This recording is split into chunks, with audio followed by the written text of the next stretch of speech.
soul of the city.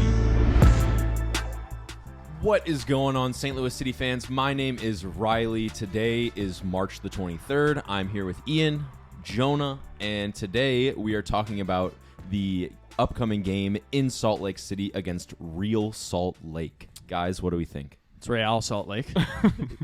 Yeah, I think it's pronounced Real Salt Lake. As a soccer fan, it's Real Salt Lake. Well, I'm an American soccer fan, Yeah. and I read words the way they're spelled. Look, it's Real because in Spain that Real means Salt in Lake. English it translates Bella. to royal. So like Real Madrid is Royal Madrid. It's And like, I'm pretty sure their USL team is the Salt Lake Royals or the Utah Royals. So okay, that's gotcha. further evidence of that. Precisely. Okay, Yeah. well, maybe and- I'll correct it. And they also have a team called the Monarchs. Ooh. Yeah. Which is their next pro team. So Oh, okay, gotcha. Yeah. two but reasons why it should be Real. Okay. All right, well, Real Salt Lake, pardon my interpretation of the word. Yeah, but today we are talking about the upcoming game against Real Salt Lake, and they are kind of perennially, I wouldn't say bottom feeders, but Mid-table team. Mid-table, Yeah. yes. Not really aspiring for much more, it seems. But they've made some moves this year that look kind of promising. But historically, in 2009, they won the MLS Cup, and that's the That's only it. thing they've ever won. They've That's been about runner-up 14 before. years ago, Yeah. if I do my math correctly. I saw a stat that said that was Utah's only championship in 40 years. in Really? The entire state. Yeah, Utah Jazz are kind of not a big deal. Yeah. No. That's okay. What other Utah? I can't even think of any other Utah teams. There's a good reason That why goes you to can't. show you. Yeah. But yeah, so we're going away again, and they kind of seem like just not great. Like they don't want the ball in all three of the games that they've played, even the one that they won against Vancouver, who is placed 11th in the West right now. They have had less than 45% possession, and some of them have been worse than that, although they've put up a little bit of a fight. But I guess we can start with that Vancouver game. Yeah. It So was 2-1. Yeah, they beat Vancouver. They did go down early.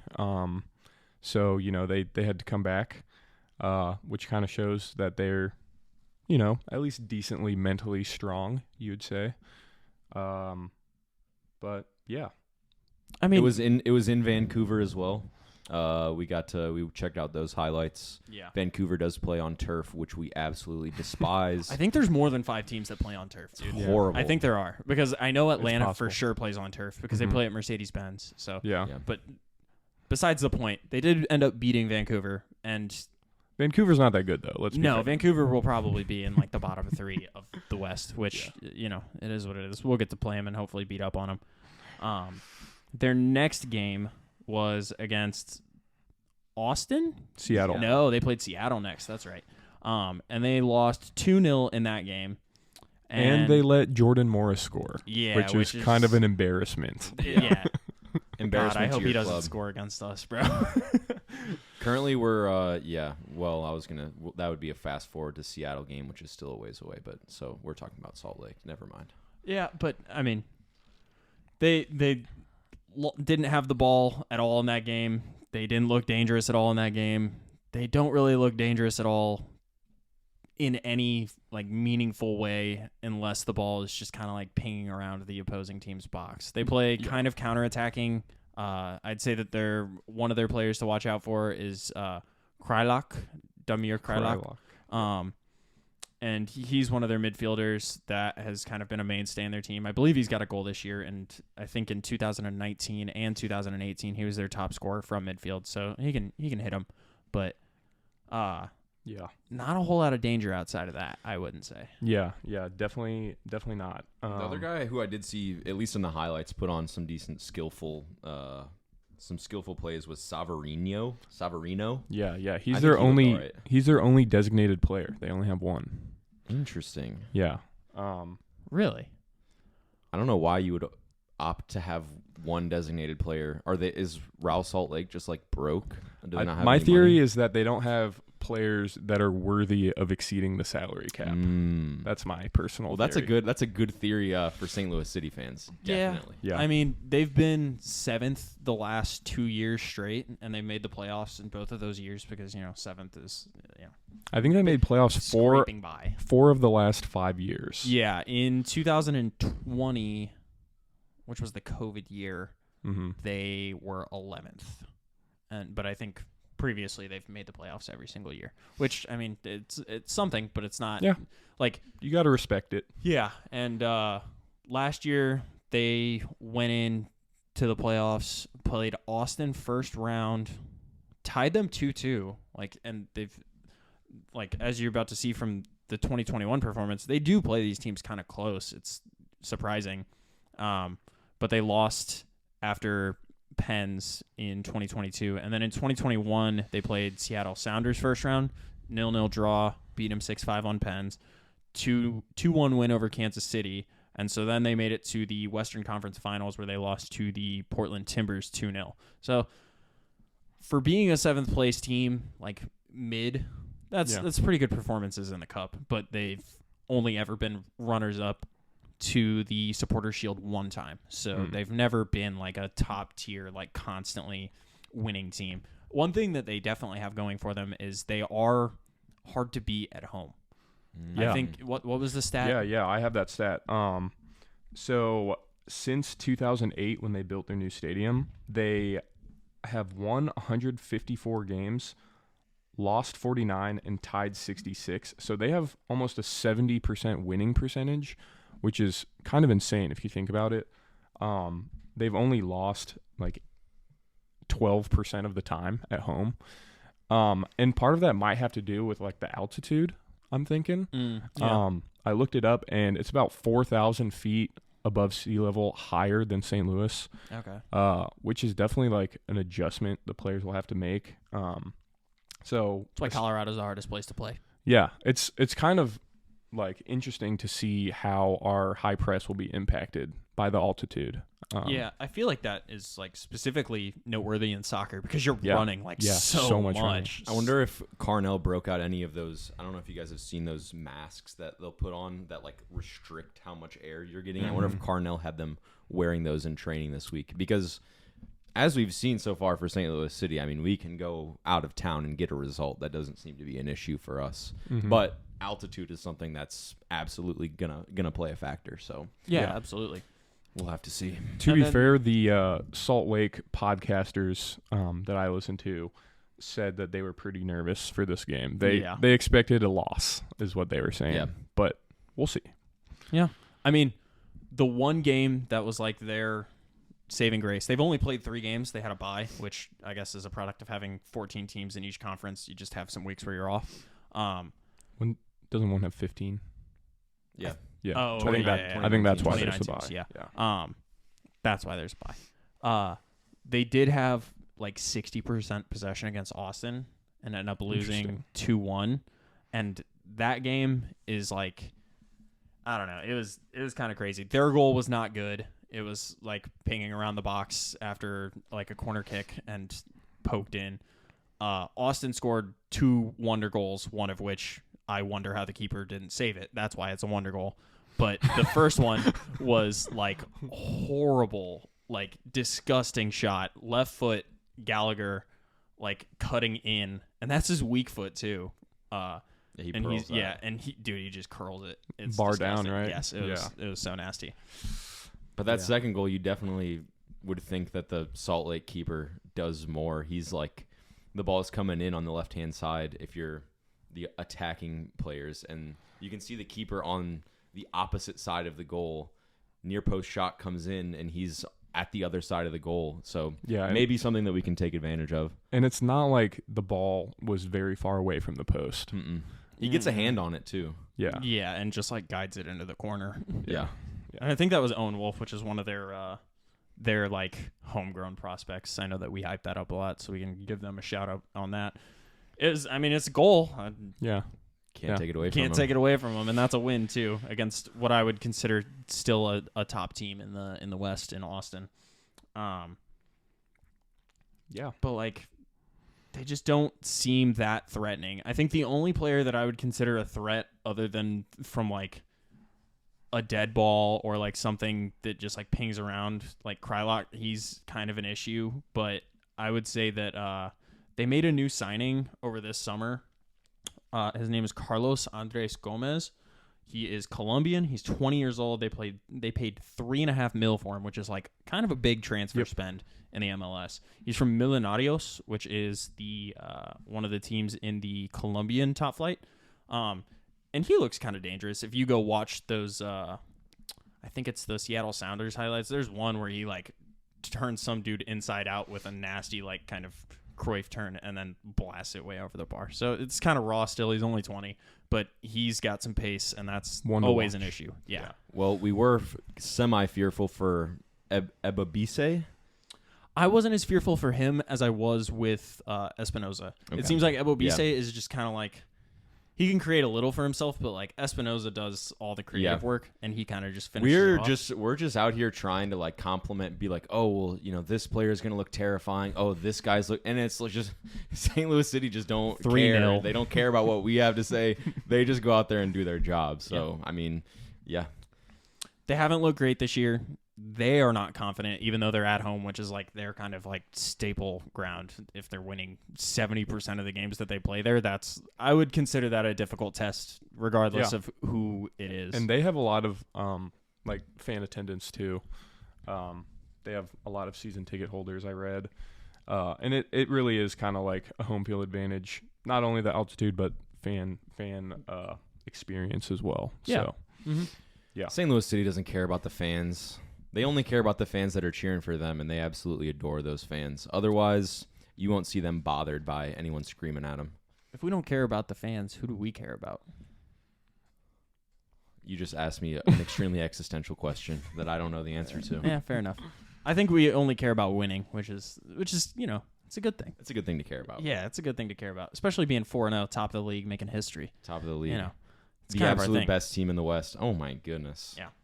All right, so Ian, could you tell us about any notable absences for either of the two teams for this game? So we're going into the international break, technically. Yes. So although MLS doesn't recognize it officially, so they keep playing through it, unlike all the other leagues in the world. there's a little bit of controversy on the St. Louis side of things right now. So Jabulo Blom, he was out for the past 2 games with illness, and it's not well documented exactly what that illness is. I think it's COVID. Yeah. But the South African coach is pretty displeased with the, I guess, communication that he's received from St. Louis City, because he, in a press conference, was accusing us of basically lying about illness so that Blom could stay. And he didn't play in either of these games, and he's not like leaving, I don't think, to go play for South Africa. So it's possible that he might play next week, and that was like we like hoodwinked him. But that is one person that might still be missing. It's not like totally for sure. I know that Tim Parker missed last game, and we saw Bartlett step in, and he was really good. So I'm not super worried about what will happen if Tim Parker misses again. But I think it was a game time decision on his injury, so he could definitely be back. And then Miggy got called up to the U21s for the USA team. So congratulations, Miggy. Definitely. Yes. And then who was missing for Real? I don't think it's anyone that notable from their starting 11. So actually, they're missing Brian Ojeda, who has played 268 out of the 270 minutes. Yeah. He's their number 6. So he got called up, and then Savarino, their designated player we were talking about, he initially got called up, but I saw some tweets from some Venezuelan journalists that said that he was going to miss the international games due to personal reasons.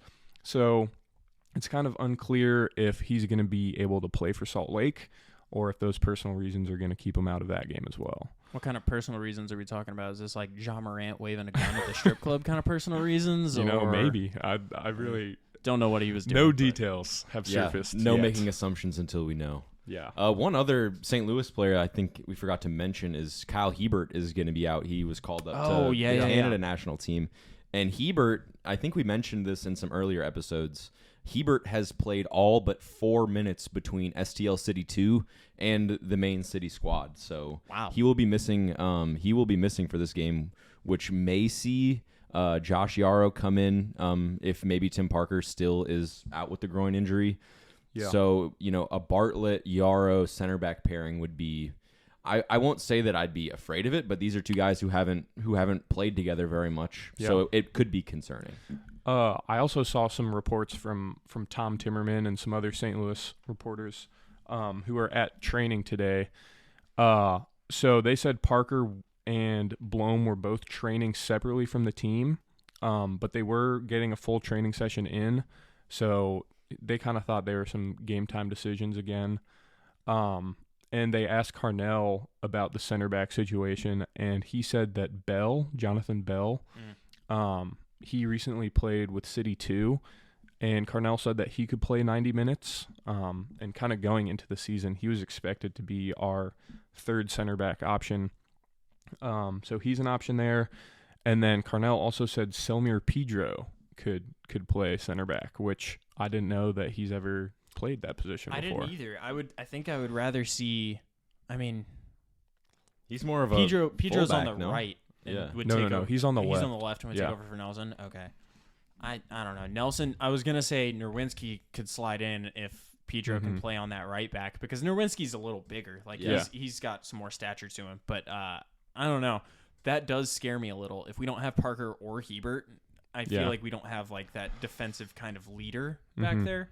And we've seen the top goal scorer for Real Salt Lake is their center back. They're just getting up for headers, and without our main staples in center back positioning, it is a little worrisome. Yeah, aerial dual win merchants. They really do like to cross the ball, even on offense when they're not, set pieces or corners or whatever. They just like to cross the ball and hope that there's chaos in the box to capitalize on. So yeah, we definitely want to make sure we have some good center backs. Definitely. Yeah, I think they're suspect though, and I'm another thing I'm like mostly intrigued to see here. I know that you were at the press room for last game, and you were like texting us and asking us for like questions that you should ask to Carnell as well as like any players or Lutz or something if you got the opportunity to. And I wanted, even though coaches would obviously never answer this, I was like, ask him why we keep playing like these two separate formations home and away, because we're playing a 4-2-3-1 every time we play away, and we play a 4-4-2 every time we're at home. It is interesting. The 4-2-2, in my opinion, looks a lot better, but like, don't knock anything that's working. So we'll probably see a 4-2-3-1 again. But I want to see Giacchini play. Do you think it's the home and away that's determining those formation choices? I think it could be. Like, when we're playing away, we might try to just be more direct with it rather than like being like in that last game. We were able to possess in the final third a lot. Like, we would be like toying with it down the right and the left flank. Yeah. Whereas when we play that 4-2-3-1, it's just a lot of like high pressing and hoping the ball bounces our way and taking a chance off of that. Yeah. But obviously we're going to see our mainstays in the lineup if we see the 4-2-3-1, and that'll be good. What did you guys think of you think Vasilev will come in on that right-hand side for Alm or no? I want him to. I think Vasilev will start in the middle, especially since Miggy isn't playing. Oh, that's true, yeah. And Blom is questionable. I kind of think it'll be Vasilev, Leuven, and I expect Alm, Klaus, Stroud to all keep their spots. I think Ostrak won his way back into the 11 for that 4-2-3-1 if he's the center attacking mid. That'd be interesting. Well, I know he could go either on that right-hand side or that like center attacking mid role. Didn't Carnell say something along the lines of like his fitness was kind of low, so we were not going to like start him? Yeah, and they said they were kind of working to build that up, so I don't know if he's done enough to build that up yet, I guess. Yeah. So it'll be interesting to see. Maybe with the injuries, we'll see 4-4-2 away from home for the first time, just because I feel like with the injuries that we have, we kind of want, like, we don't want to have as much of an emphasis on those two kind of holding midfield players right in front of the back line. We're definitely testing the depth there. Oh, my gosh, yeah. Really, really digging deep into the pockets of St. Louis City's midfield there. Yeah, no doubt. Yeah. No, but I could also see Giacchini just playing that cam role if we do stick with the 4-2-3-1. I think he could slot in there and be creative and try to feed Klaus and show his technical ability like we've seen so far. Yeah, I think it'll be really interesting to see what Carnell chooses to do. He is always keeping us guessing. He's kept us guessing, I think, on every lineup. Something's changed where we're just like, all right, let's see it. Dude, But constantly. I don't hate it. I don't hate it. Oh my gosh, no. Vasilev, every time he's played, he's looked good. Blom looks good. Leuven looks good. Yeah. The thing is, no one's looked like outright bad. We're 4-0. Yeah. Like, I no guess- one's gonna complain about it. Yeah. I think that like Nerwinski has had moments where we've been like, eh. I think His last game was, I think his last game. It was his best game. Oh He my was gosh, great. absolutely Yeah, he was clears great. all of the allegations. Yeah, and then what's it called? The wing players like Stroud and Alm kind of not looking technically up to the task of like whipping in the ball or like running at people. You're still winning, so Yeah. there's not really anything that I'm gonna be surprised by in terms of team changes. I guess I would predict a 4-2-3-1, just because that's kind of what we've seen so far every time away from home. It's a good guess. Yeah. You guys think the same? 4-2-3-1, or I want to see the 4-4-2, but I'm not a professional coach or anything, so I'm just gonna leave it up to Carnell. I think we'll probably see the same things go on. I mean, there's obviously a correlation, and it'll probably continue. I mean, the only thing that makes me say maybe it won't be the 4-2-3-1 is just because Miggy and Blom, like we said, are questionable or out. So that is just kind of less center mids. So the 4-2 or the 4-4-2, has one less center mid. So maybe that's a reason for that. Mhm. just allow for someone to come off the bench. What do you guys think score? And I don't know. I'm going score wise. I'm saying 5-2 St. Louis City. I'm saying Edu Leuven is going to have a hat trick of assists. I'm going to say Yao Klaus has a brace. I'm going to say Ostrak on the scorer sheet again. And everything else can just be left up to interpretation. All right, that's Jonah. Go ahead and Man, follow that up. factoring in the home field advantage, I think, I don't think it's going to be that high scoring. Especially, I don't think agree. we're scoring 5 goals. No. Let me put it that way. I would be happy to see a 2-0 win. I think, the team's really been focusing on cutting down the amount of chances that we concede on defense. So I wouldn't be surprised to see another clean sheet. Okay.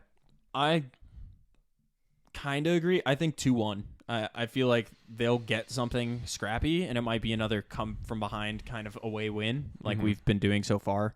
I could see it resembling that Austin game a lot, where they have a lot of possession because they're at home, but we create a bunch of chances on the counterattack, and they aren't really able to find anything. It does scare me not having our center backs, though. Yeah. Yeah. I think Klaus That's why will get one. that's why I gave them 2 goals in this game, is because You gave us 5, bro. Yeah. No, yeah, I know. Okay. But I gave them 2, so I think it's Right. Okay. Okay. It balances out for sure. Yeah, definitely. Yeah, a little scared because Parker and Hebert. I feel like Hebert's our best center back thus far. Yeah. Dude, Strongly agree. he wasn't even projected. He was probably projected like our 4th string or 5th string center Well, we back. still haven't seen Nielsen, I so know. we Or don't know Bell who or our Yarrow. projected best center Yeah. back was Yeah. going to be, because he was like kind of talked up as the main man. I know do Tim- think Bartlett could be number 1 man. I think he looked so strong in his first sub on appearance, and then that entire game. he gives me Harry Maguire fridge vibes. Yeah. I mean, I'm always down for a refrigerator in the back. Hey, Maybe not Harry Maguire, but He Yeah. looked way better with the ball than Harry Maguire has ever Yeah, looked. I just meant in like the way that he moved, How and he's stuff. built. Yeah, Okay, and how okay. he's built. yeah. Just Whenever we looking at get him. Man United versus MLS All Stars, we'll have to see a Lucas Bartlett Harry Maguire 1v1. Actually, guess what happened just a couple days ago? Arsenal is coming to play the MLS All Stars. It's exciting. Yeah. Yeah. So there you go. I'd If love you're to in see it. Washington D.C., go check them out. Hopefully, Yeah, Ooh, love to the see MLS won't love get- to see a usual 4th place suspect Premier League team come to the States. that Definitely. you do. Mm-hmm. They're in first right now. Well, I'm just saying traditionally. It's traditional for the Gunners to finish 4th, right, guys? That's all right. Any Bayern Munich fans watching? I hope it all comes back to haunt him. At the end of the day, we want to see another St. Louis City win. And for that to happen, we're going to need to see our boy Klaus on the score sheet and hopefully Tim Parker back in the lineup. So best well wishes to him. and all of the good karma in the world to Klaus to keep getting on that score sheet. Anything else, boys? Balogun. What do you guys think about him? You seen the saga going The on allegations, Twitter? the Instagram. Yeah. It's been exciting. For anyone that doesn't know, Florian Balogun, Arsenal youngster, is on loan currently at Rennes, and he is competing with Kylian Mbappe for top scorer in Ligue 1 in France. And he has not committed his international, I don't even know what. Status. Yeah, status, I guess. He could be English or he could be American. And he was left out of the England squad and then was called up to the U21 squad. Well, and withdrew himself, didn't he? Yeah. And he withdrew himself from the U21 squad. Mm-hmm.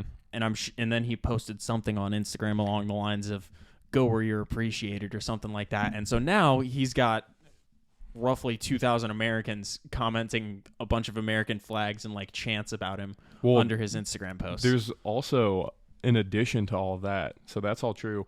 But he also, after withdrawing from the U21 squad, he flew down to Orlando, which is where the U.S. Men's national team are training. And so he is in Orlando, which is the same city as the U.S., and he posted a picture today of him on some grass, and it looked like he was, kitted out for soccer. And he said, "Man, this sun is hot," or something. So it looked like he was training with the team, maybe. One can only hope because he's a beast. So the prospecting has begun. On his last Instagram post, I saw a tweet that said he usually gets about 150 comments.